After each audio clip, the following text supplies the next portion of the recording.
The following is a production of DallasCowboys.com and the Dallas Cowboys Football Club. How about them Cowboys? Yeah! Go Cowboys! This is Media Mash, a roundtable of Cowboys insiders dropping wisdom and offering sizzling takes on the current state of your Dallas Cowboys. Now your host, Newy Scruggs. Media Mash, Thursday, playoff week, right here on DallasCowboys.com. Radio. John Machota of The Athletic is here. Nick Eatman of DallasCowboys.com is here, the originator, none greater, and the oldest, longest tenured beat writer on the Dallas Cowboys media beat here is Clarence Hill, the Fort Worth Star-Telegram. Somebody's been around longer. Sorry, I shouldn't have cut in with that. It's just a hate. But on a consistent basis. Contiguous. Yes, contiguous. Mr. Moore took a break for a while. He got on an NBA thing for a while. That's true. And then you got, yes. No. I'm sorry, I shouldn't have. Go. Micah Parsons spoke in the locker room today. Clarence Hill, his thoughts. Was he still a little upset about not being first team All-Pro on the NFL players? You never know. List? You never know with Micah sometimes, because one minute none of that matters, another minute he's all upset, and I'm all focused on the playoffs and stuff like that. It's interesting. I asked him about his body, and how he felt. And it was weird the way you asked it. Go on. No, he was talking about. Was it weird? The way you asked it is kind of weird. Well, I mean, he was talting about the playoffs and getting a second forward win. and getting a second win. Yeah. So much of the talk the last few weeks has been about him being beat up. Right. And the toll it was taking on his body. So I asked him, "How is your body?" He always makes that tough, though. And he didn't say great. Yeah. And then I said, "Why didn't you say great?" And then he just, nothing's ever great, all this other stuff. So at least he's acknowledged, because, we talked to other players. J-Ron Kurtz, I'm healthy. It's the playoffs. We all feel good. Zeke, I feel good. Micah did not say I feel good. He said he's going to be balling. He's ready to go. But he acknowledged that his body is not what it was at the beginning of the season. I see 4 players on the injury report. I do not see Micah Parsons. Okay. I'll just say this. We're just talking about the wear and tear. I I'm talking about the wear and tear on his body. That's what we've been talking about. I understand. And there's no question that he hates talking about that stuff, too, because, like most players, they don't want to be bringing up, oh, yeah, I'm dealing with this, I'm dealing with that, especially at his position. But you can just go back to the hand laceration. How many different times had he been asked about that over the last couple of weeks? He wants no part of talking about that. I'll say this, though. I looked this up last night just because I was like, I wonder what the difference is here, because now that final book came out for the season. I'm just like, all right, last year, Micah Parsons, defensive snaps between the two seasons are almost the same. They're very close. But where they lined up, right? 374 snaps on the defensive line last year. 374. I saw that. This year, 738. And that's why Micah Parsons doesn't feel as healthy. No doubt. Okay. That's why he's not on the All-Pro team, because the way that they voted the All-Pro team, and that's this NFL. And it's not All-Pro AP. This is NFLPA's team. But the way they voted it is that if you are a tackle, you vote for defensive ends, and if you're an interior lineman, you vote for interior tackles and inside linebackers. And so I guarantee you, the guards and centers aren't thinking of Micah Parsons as a middle linebacker, even though he's listed as a linebacker. So they're thinking the tackles and the linebackers, and he's not on the list for the offensive linemen to vote for him. So he's no man's land, and that's why you get left off of that AP list. So on that list, it was... That wasn't AP list. That was NFLPA. Players, NFLPA, not AP. AP will put him on there. So I want to say that the edge rushers were Nick Bosa and Myles Garrett. Yes. Does that sound right? Yes. I shouldn't admit this, but I feel like I haven't watched Myles Garrett enough this year to know definitively either way. But Myles Garrett has 15 sacks, 16 sacks, and I think people ding Micah if they're dinging him, because he has 13.5 sacks. And I think what Nick is saying is he wasn't listed as edge rusher. He was listed as linebacker. No, I got what you're saying. That's what he's saying. So, but if I'm picking just edge rushers, I'm picking him over Myles Garrett. Okay. Because he's still... You picking him over Nick Bosa? No, but there's 2 of them. Yeah. But when you go with pass rush win rate, you go with double, all the other stuff that you add up into that, forced fumbles, to me, he gets the nod over Myles Garrett, even though Myles Garrett made 2 or 3 more sacks. Fair. So, Nick, you go on 105.3 The Fan every week, and our friend RJ Chop, he's always been about he needs to be down defensive.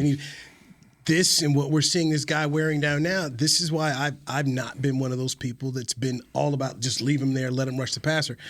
It's hard, man. This, trying to save your body. And we all know DeMarcus Ware. We've been around DeMarcus Ware. DeMarcus Ware is bigger than Micah Parsons. Absolutely. And so is your Bosa. And so I don't think people take that into account either. He's a linebacker who can do some defensive end-like things. So next year it'll be interesting to see when they go in, look at the snaps of what can we do to preserve him a little bit, and then maybe what can we do in terms of getting some better defensive linemen up front, because we saw how Ray Lewis lived off having Tony Siragusa, Sam Adams, Big Haloti Nada in front of him to help him keep his body fresher. I mean to disagree, but I think that next year he'll probably just be defensive end.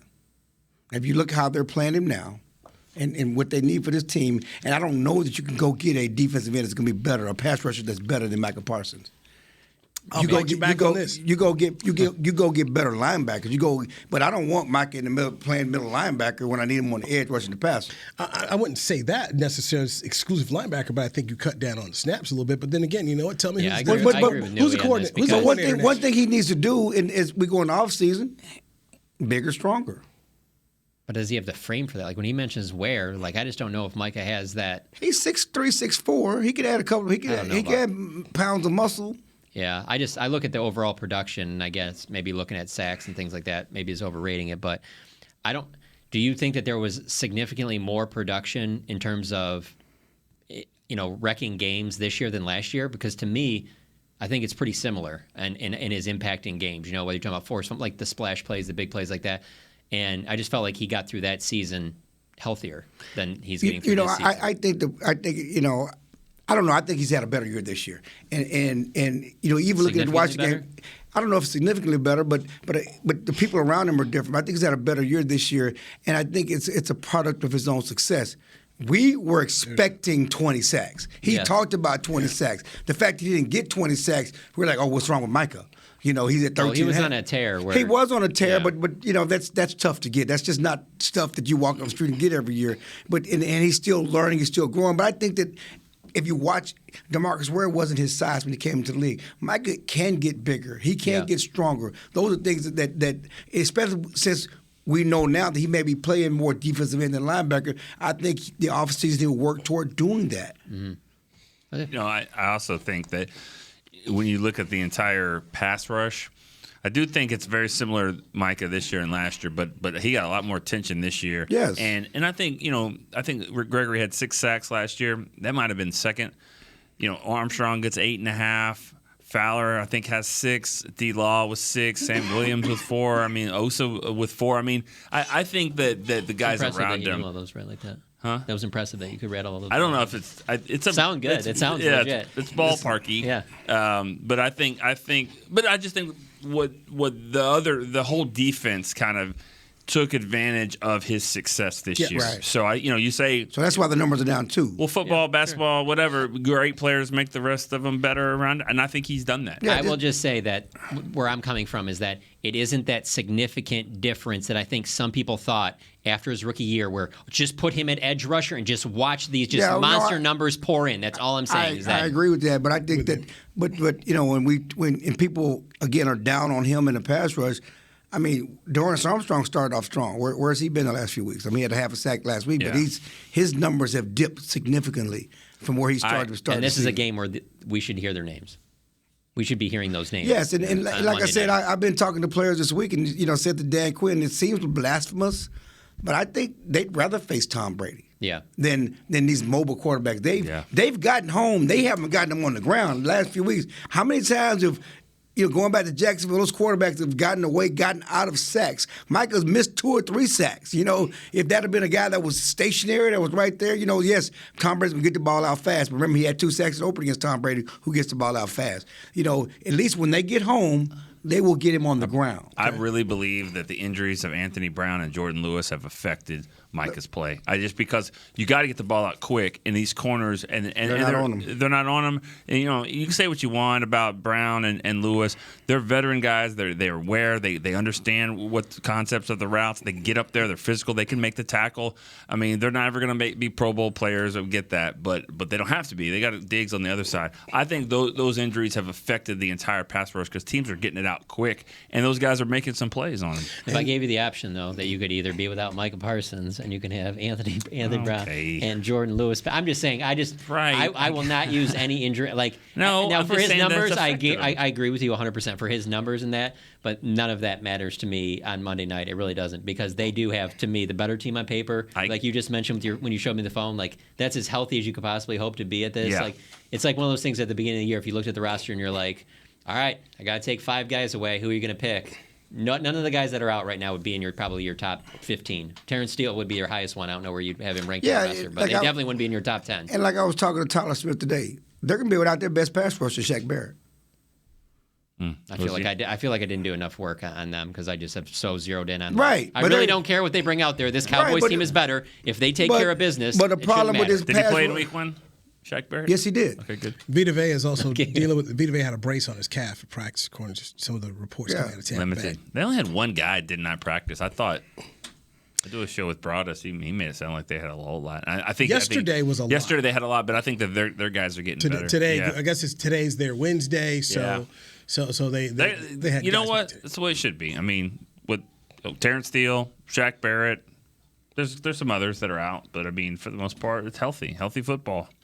I think the Monday night game, as much as I don't like it, and I don't think anyone else really loves it, I bet Jim Maurer and the training staff loved it to see, Monday night to go, okay, we got some game time decisions with Biotish and maybe Hankins or LVE, give them more time. And so I think that they're actually happy about this. I asked Biotish, I said, you okay to play Monday? He said, yeah. That's what he told me. So I don't know what he was just saying it to say, but is he okay to practice on Wednesday and Thursday? That's what I wonder, because I mean, you get Tyler Smith back at left tackle if that happens. Get Connor McGovern back at. Well, what did he do? Was he limited? Who was that? Biotish. Oh, he was Biotish full. He was full. The only limited guys were Lawrence, which he's been limited to, and Tyron Smith. And the interesting thing, I sat and talked to Tyler Smith, and I said, "Yeah, you're gonna be back outside." He said, "I don't know." Oh man. Either he doesn't know, or maybe he's just being a veteran already. McCarthy got to him. I don't know. We were just talking. We just sit there and talk. We were talking about Barrett, and we were just talking about it. Said you don't know. Sometimes you just sit there and talk, and then it ends up on this show, and guys know. No, I'm just right. Yeah, but I'm just saying he didn't know. So I don't know if they're going to keep him at guard. He said he's been still playing a lot of guard in practice. That's what he told me. So doing a lot of guard in practice. I cannot see that. They run out there without that starting lineup they had with Biotish a couple of weeks ago. No, they mad about it. Maybe McGovern's not out there. I don't know.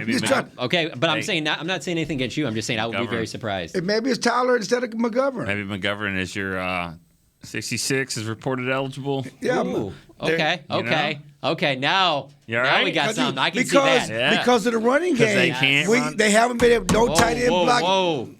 Yes. There we go. Yes. So there you go. McCarthy's got someone just calling. Tell those guys to shut up. That is. I can see that. And you know what's interesting about that point, too? That's exactly not something you'd be like, well, it just rolled out there week 18, see what it looks like against Washington. You wouldn't want to show that. You would want to hang that back because it's pretty obvious the tight ends haven't been blocking well. So how are you going to get the run game going? There you go. And you couldn't do it against Washington because Biotish wasn't playing. That is interesting. Rob Davis is listening. He's a Mike, this is what's going on. Tell him. I like that. We doing. That's why you got to talk to him. Talk to people. Hey, since it's just us in here, you want to know why I thought that was interesting? Yeah. It's because it's Tyler Smith, and he is just such a good quote, such a good dude to talk to. Like and you said about the veteran thing, I'm like, I don't know, man. He still has that rookie where like he loves talking. Yeah, I mean, but and we're cool, and so yes, he just sits in Fort Worth. We bum. We talk about his mom. His mom not going to the game. His mom got something to do. He's like, What? Exactly. His mom said she got something to do. She's not going to the game. His mom is the playoffs. I say that's a great thing because his mom was like, some parents are celebrity. They got to be everywhere. His mom like, go do your thing. I got plans. I'm not going to the playoff game. So Interesting. Which is crazy, but yeah. But he's such a good dude, so down to earth. He is. Like I've said this from the beginning. What a great pick. I've never, from a player standpoint, I've never seen a guy come in here as a rookie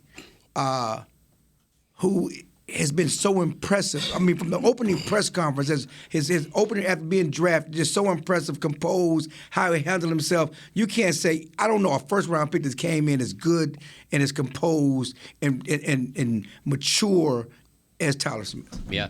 If there was one, it would be Zach Martin. And if we're on that, but he wasn't talking like that. I mean, no, he wasn't. He wasn't as No, he wasn't. I think there might have been some different offensive linemen in there. Frederick might have stopped that. Yeah, but he wasn't talking You're like right. this. I'm just talking about to be able to talk and open up and just about the moment and everything else. It was just great. I hope that, when we get to the draft next year and all that, and the Cowboys make their pick, and then everybody complains about it because, and all of the experts that watch the tape, and that's why I'm never a big draft guy, because I just think, if you're going to study the draft, you got to study three games of one guy, and then you got to do that 200, 300 different players. And so, the fans hated the pick because the analysts hated the pick. I mean, you don't believe in these local analysts who become draft nicks around here? I'm sorry. It's not my thing because it's just it's very hard to do. Why do you hate that? Why do you Very hate hard that to so do. much? I know who you're talking about. I'm not talking about. I know who you're talking about. I know who you're talking about. But everybody hated the pick because 3 or 4 or 5 people were like, I didn't have Tyler Smith in the first round. There's 2 things that come out of it when I go back to that draft night. Is these draft gurus. One, he played in the American, and so automatically people think that that's not big boy football. And 2, he had a lot of penalties at Tulsa. So they're just saying, hey, man, if you're getting penalties in America, what's going to happen when you're here in the National Football League? So in some ways, we still look at these things in an elitist type of way. Yeah. To say, oh, if it's not, he didn't play at LSU or he played at Alabama or whatever, then he can't be that good. And you certainly don't think that somebody from the American, off the top of their head, is going to be a really good football player. That's just how it is. I remember when Ben Roethlisberger came out, and there were people, oh, man, he was in Miami. And the same thing from Byron Leftwich, who played at Marshall. But we saw that those guys out of the MAC could play. So you always have that. So there's a whole lot of people, all they know is the dudes they see on TV, the little bit they see on TV. Right. I'll say this, man. I didn't watch that much Georgia football. So once I started watching the game, like, oh, Lord. I mean, I seen some plays, but I didn't lock in and watch Georgia football. But then you say, oh, you watch a whole half of that, like, oh my gosh. Yeah, but even that, a lot of people don't watch. And it also because he was first round. If Tyler Smith was a second round pick, he wouldn't have got near the hate. Okay, just like I remember a guy from Sonoma State. Nobody knew anything about him. Yeah, but he was a second round pick, came out of nowhere, and was lights out from the beginning. But where you drafted makes Tristan Hill got hate. He was second round. What? Second round? I love that you guys keep talking about these guys got drafted. I'm just going back to Terrence Steele, how everybody was wrong on him. Well, yeah, but just think if there's like a redraft. They were wrong on Tristan Steele because there were other guys they probably should have taken, and there were questions about Tristan Steele. Even his coaches were questioning him. But I'm just saying this coaching. I mean, the scouts, the coaches, and all that. And they've done a nice job. But also, I bet Philbin has. I mean, you got to give him some credit. I will at least. Not only the Steele development, the Biotish development, but also getting Tyler Smith ready to go. I mean, I think he deserves some credit here as an assistant coach. Yes, and then going back to the draft, this is a production. It's a production, and they spend all this time, and then they have the big boards. Mm-hmm. And if the guy's not there, then all of a sudden the board has to be wrong because he's not there or there's not the best available. That's saying what people know is basically what they're being fed. Mm-hmm. Also, let me just defend the people that Chill's taking a shot at here. I didn't take a shot at anybody. The draft Knicks. I will say that Bill Parcells called it the cottage industry. Everybody we got to throw a rock, hit a draft Nick. And that's fine. But the problem is with society is that everybody doesn't like what you want them to like. And so that's why I'm just telling you this from a view standpoint. Like People love that, even if you're not an expert, just to put stuff out there. It's just much it's just like the debate shows on TV. Everybody will complain about how they're so awful and they're worst thing ever. There's a reason those guys get paid so well because there are people watching it. So I heard on the fans radio, are just fine with it being an inexact science. I heard on the radio this morning people were so up in arms about a list of ranked quarterbacks in the playoffs by Dan Orlovsky or whatever. Like, I'm sorry, but how would he know what a great quarterback is if you weren't one? And he probably had Carson Wentz on the honorable mentions for that list too. The worst thing I've seen that's been gone on the internet. Let's take a break. And when you come back, I can't wait to hear what this is, Clarence. Clarence is going to unveil this. When we worst come back thing to right see. here on the Media Mash on DallasCowboys.com radio. Stay with us. He might forget.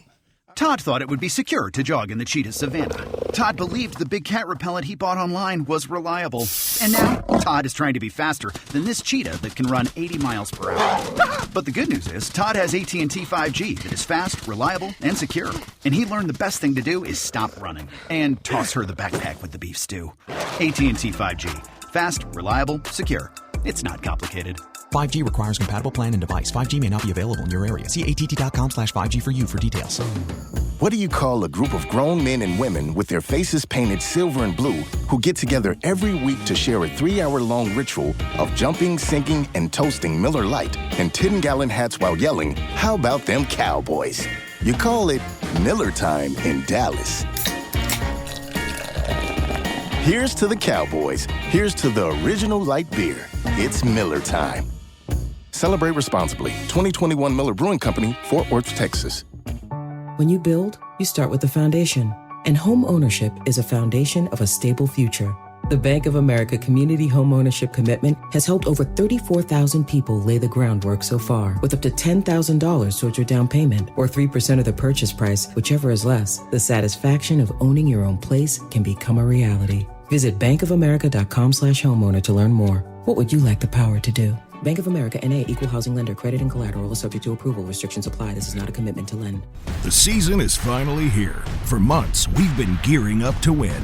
Now it's time for the team that performs on any field. United Ag and Turf. With John Deere zero turns for mowing, compact tractors for loading, mini excavators for digging, Gator utility vehicles for hauling, implements for grading, hay tools for baling.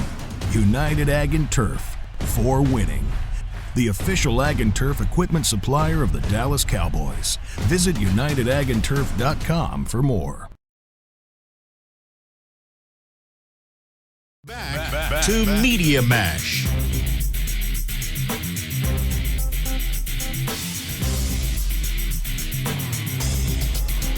Dak Prescott, the Dallas Cowboys are heading to Tampa Bay to take on Tom Brady and the Buccaneers in the wild card round of the NFL playoffs. Come out to Miller Lighthouse at AT&T Stadium for a free wild card watch party on Monday, January 16th. Cheer on the boys alongside the Dallas Cowboys cheerleaders and rowdy while enjoying lawn games, food trucks, music, and more.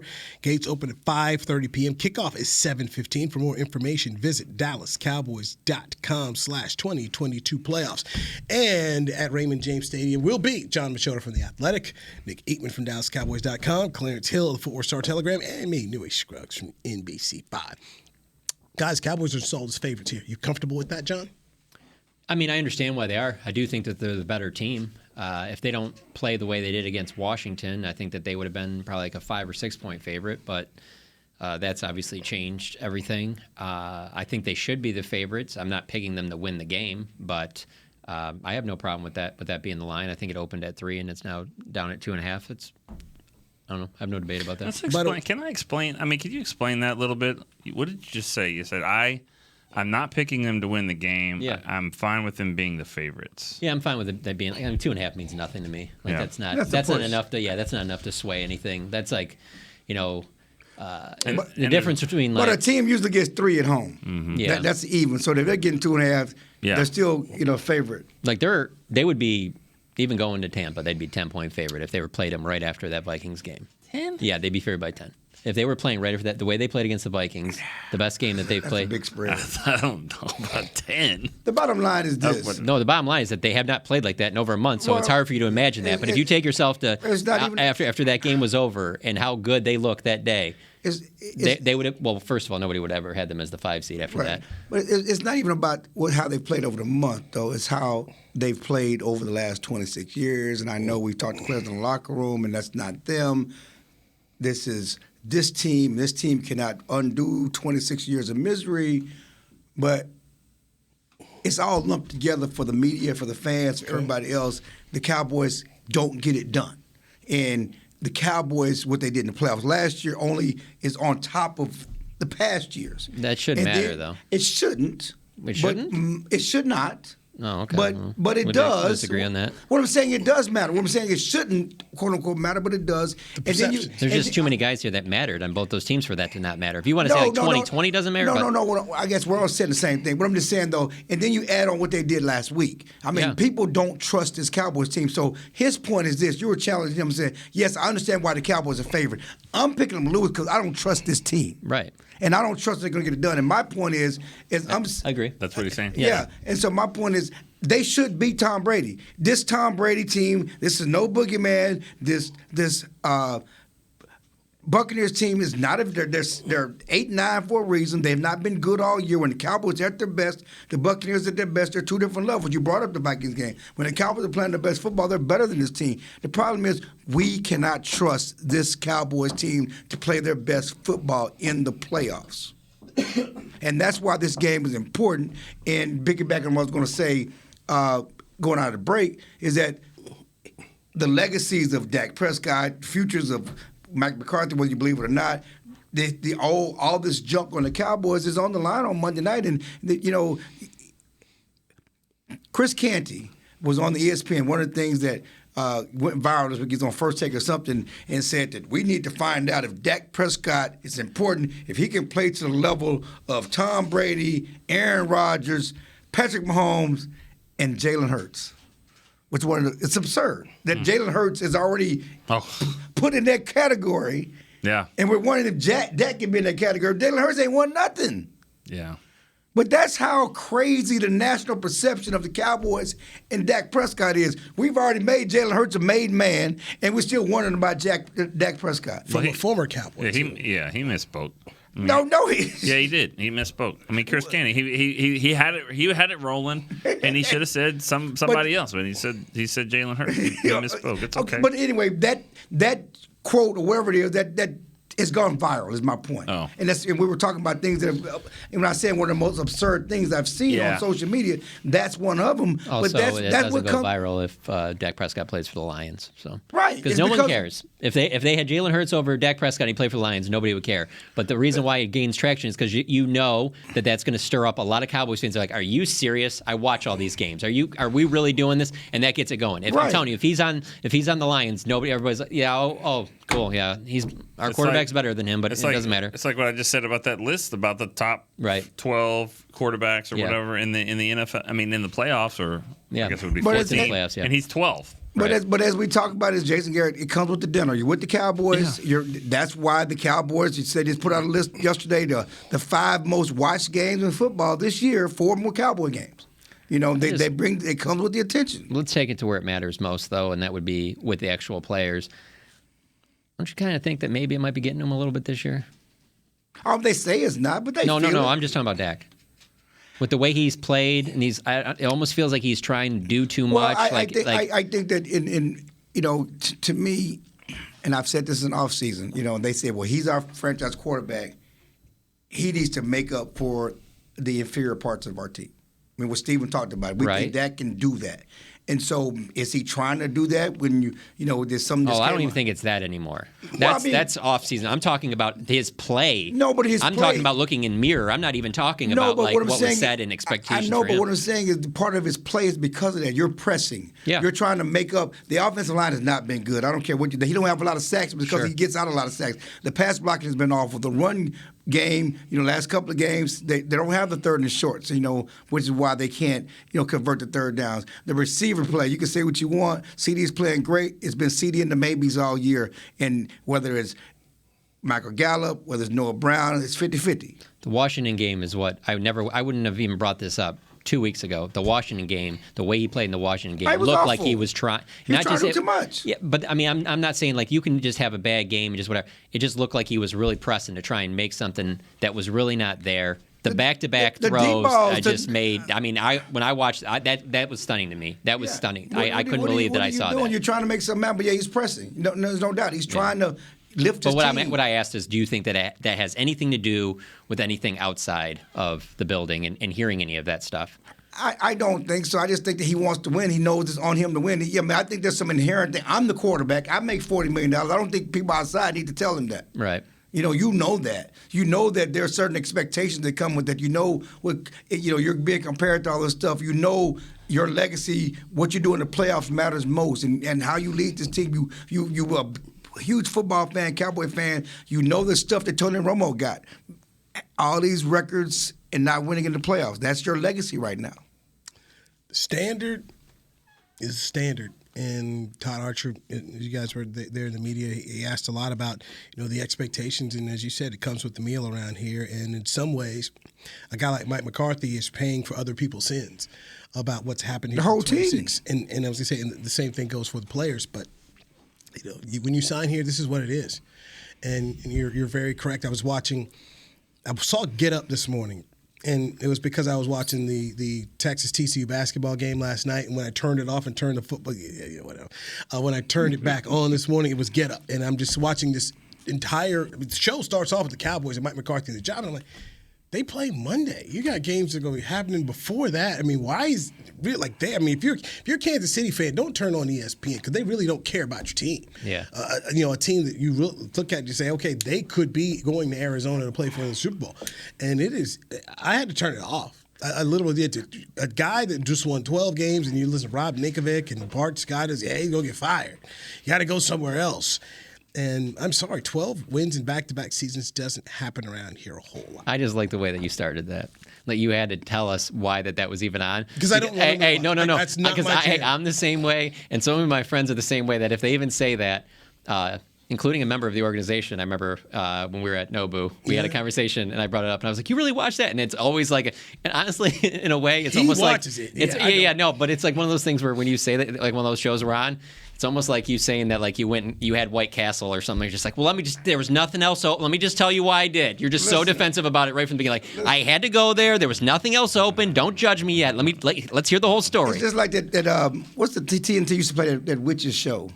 Because you watch Thursday night basketball on TNT. Oh, yeah. And afterwards it's Charmed. And Charmed. So everybody watches Charmed because it comes on after the TNT basketball comes on. So it's always on that next morning you're watching several shows in Charmed while you eat breakfast. That VIP show that Pam Anderson used to have. I would get sucked. I don't know what channel was on. I got sucked into that.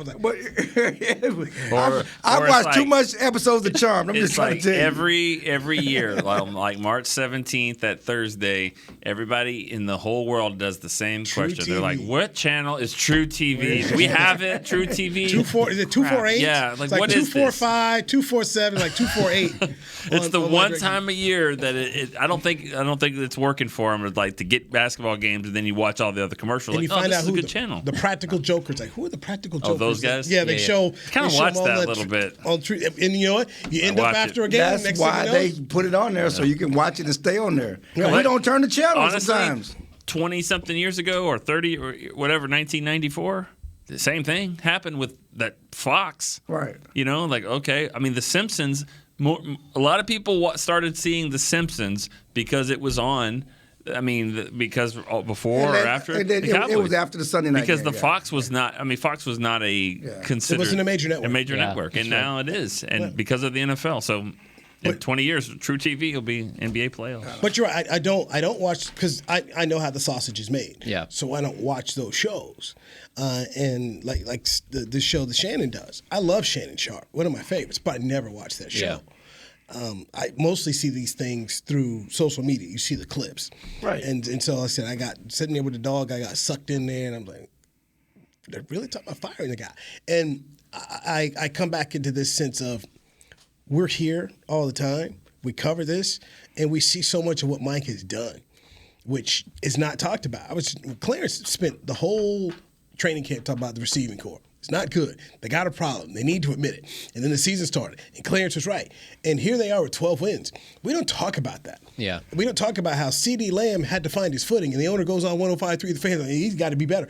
That it took him a while to get there. And this is what coaches do. And then the work he did with Cooper Rush, and how many guys have missed games, key players. We don't talk about that. I mean, what Tyler Smith has done at left tackle this year, guys, I didn't see it. And I raised my hand. I said, man, they're setting this guy up to fail. Spent the whole training camp here at left guard. Now you're going to throw him here at left tackle. Good luck. Good luck. Guy from the American, good luck. They were right. I just think that that's not talked about enough. And then he could potentially lose his coordinators this year. Both of them? I'm just said, what's the word potential mean? Potential. I think one will be gone. But how many times have we seen in the last couple coaching staffs, how many guys were assistant coaches who left here to get head coaching jobs in the NFL? That does say something about the program that Mike McCarthy is running. I think that as a media group, we like Mike McCarthy. But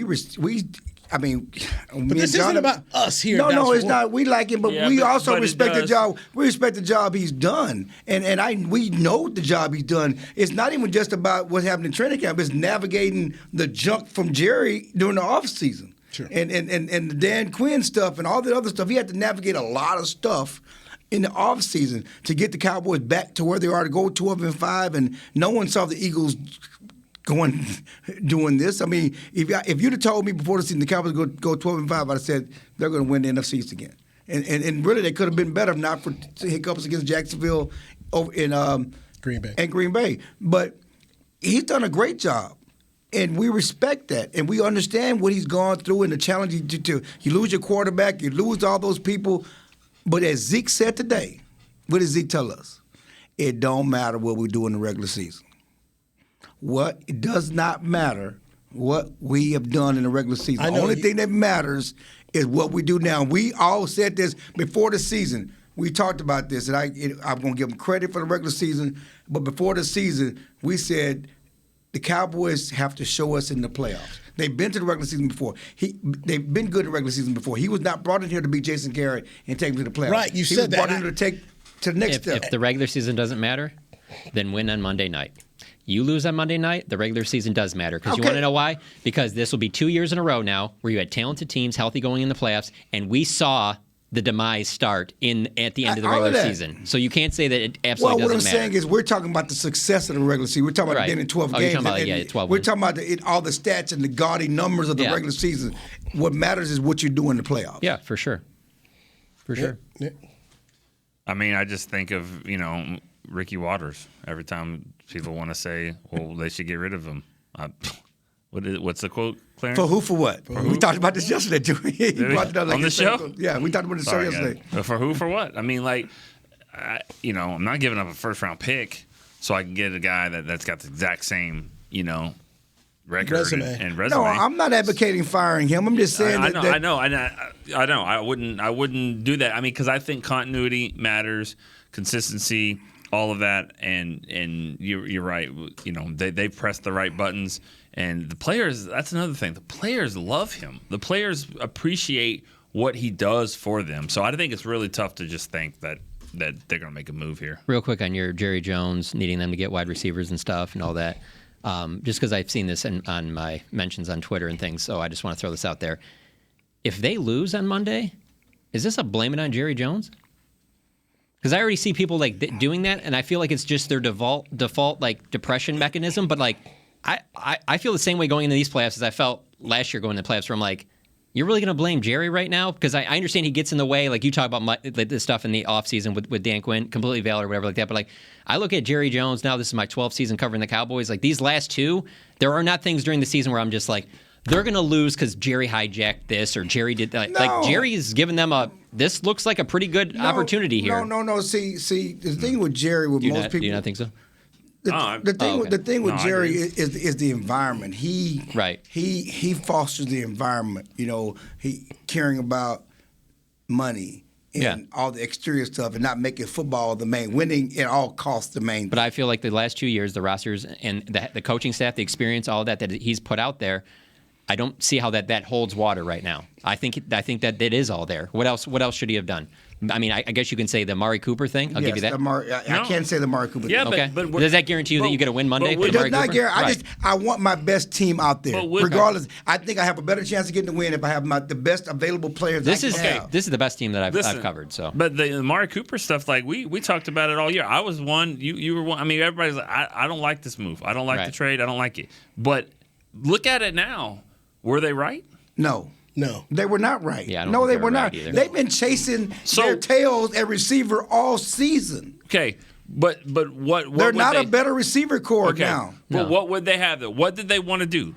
What the reason why they did that is to save money, and they also wanted to let CD Lamb grow into a number one top flight receiver. That they drafted. Personal, all of it. He was the leading receiver last year. That nothing would have stopped him. The bottom line is this: the money, they didn't save that much money, and they could have worked it. They could have worked out his contract. To me, you do whatever you can to win, okay?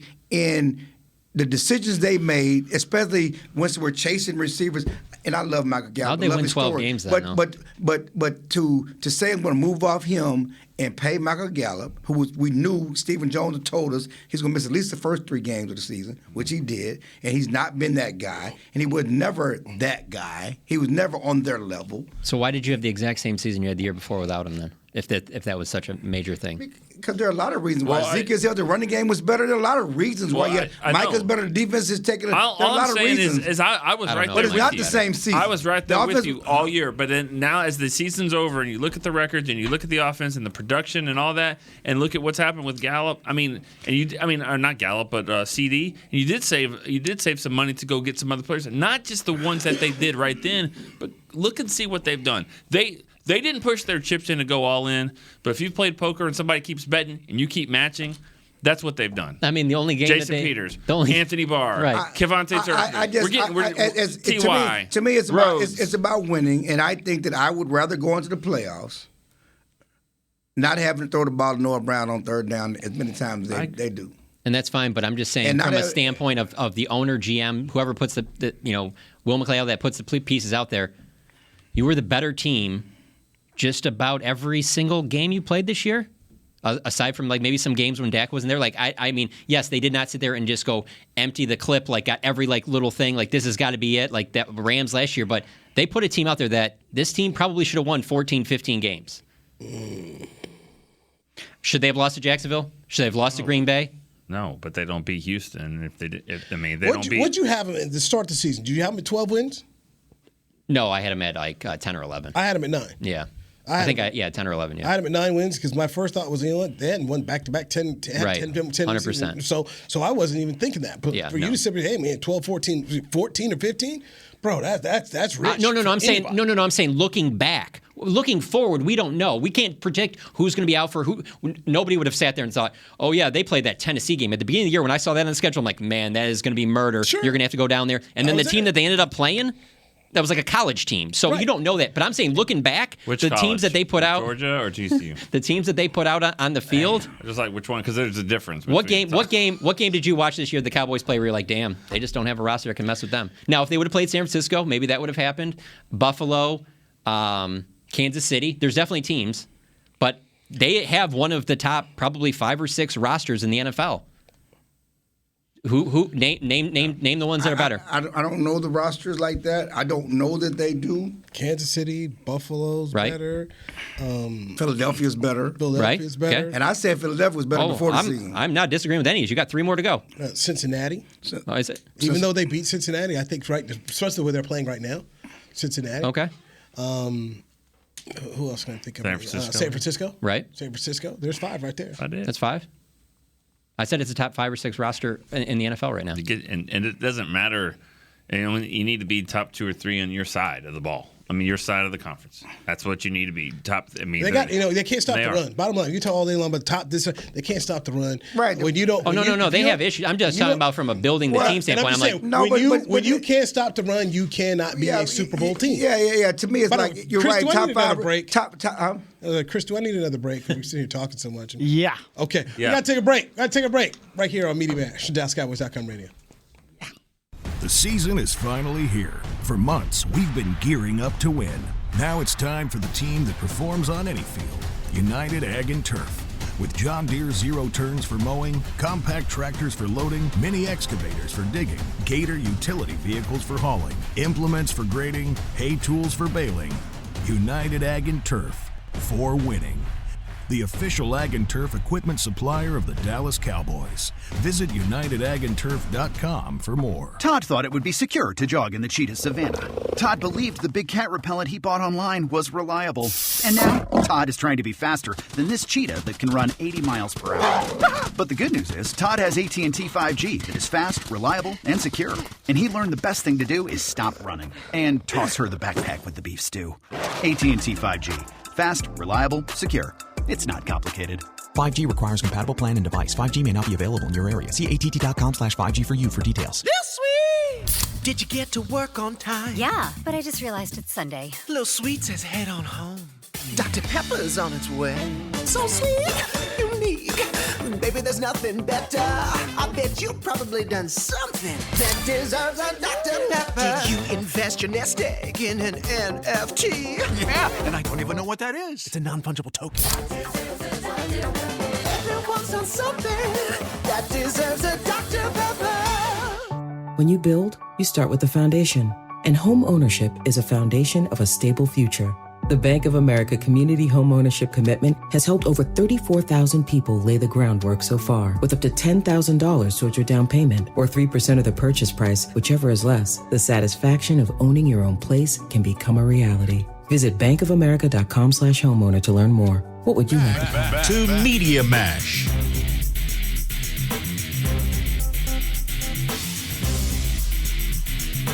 Media Mash. Happy birthday to our producer, Chris Bean, and all that he does. Wow, you're so nice. If I could read the text message you just sent. Hey, man. I didn't get it. What you get? No, okay. It was. I just simply responded to something that I was given by the head honchos here at DallasCowboys.com. What we do? Oh, I just quoted Cole Beasley. So, all right. So John, since this is our final media mash of the week, and we're not doing a show Monday, you're going with Tampa? Yeah, Tampa, 23-20. 23-20. Do this yet. 8-0. You don't have to do this. You don't have to do You don't have to do this. I'm not ready for the score. I'm not ready for the score. I went 26-21 Cowboys. I just feel like whenever we beat this team up like this and they get dragged, they come up and respond. That's a good point. That is one of the biggest positives you can take off that Washington game is that, generally speaking, you're probably going to have a very motivated team that's not going to be sitting there in the locker room like. What's the pattern? They haven't lost two in a row. They lost two in a row all year long. I said it on media. 2-4, 2-4, 2-4, 2-4, 2. Do you know this pattern? No. They lost in the preseason and then they won 2. And they lost in the regular. They lost to Tampa Bay, then they won 4. Then they lost to Philly, then they won 2. Then they lost to Green Bay, then they won 4. Then they lost to Jacksonville, then they won 2. And they lost to Washington. And now they win 4. Oh, it's my intangible. 2-4, 2-4, 2-4, 2-4. My intangible. That would put you in a trip to Arizona. It would put you in a parade, is what it would put us. 4 wins in a row. Arizona. I would be going back to Arizona. We're there for the Fiesta Bowl. We were coming down. What happened? Who played in that game? TCU beat Michigan. And pretty good. How they do the next game? So we were looking at the Super Bowl, like it just said, hey, Super Bowl is here. They didn't make their 3 pointers. Bullard's like, hey, man, we could be back here. So. They gave up 60. I'm ending the show now. Just show negative. You brought up Fiesta Bowl. Who brought the Fiesta Bowl? But he didn't move it to the Alamo. I ain't talking about the Alamo Bowl. I got the Cowboys winning. I got the Cowboys winning. How about that? Oh yeah. France has the Cowboys. I got the Cowboys. Powers that be, I got you winning. You're better than Tampa Bay. Okay. You got them. You got them winning without Amari Cooper. Stop it. You've covered this team for how many years? Since 1996. And so, therefore, there's not many things that you have never seen. And you have never seen a road playoff win. I know. It's in 1992. And against Tom Brady. Against the Cowboys. Yeah, with Tom Brady. 1992. You got a score? Got a score? Yes. 28-17. Whoa. Blow them out. I got Cowboys. If it's close, Tampa Bay's going to win. We all know this, right? We know this, right? If it's a close game, Tampa wins. How are they going to do it with this roster, though? I mean, depleted. Turpentine. Okay. Listen. Is he going to finally score? Yes. Catch one? Got to. Listen. They were able to overcome the receiving core because the defense was great at the beginning of the season. Should have known TC was going to struggle when Turpin struggled. We got to go because Jane's show's coming out. You don't want to talk about TCU struggling? Jane time right here. Let's talk about the Alamo Bowl. Nick Eatman, Clarence Hill, How about that basketball game last night? Let's end the media mash right now. This has been a production of DallasCowboys.com and the Dallas Cowboys Football Club. How about this, Cowboys? Yeah!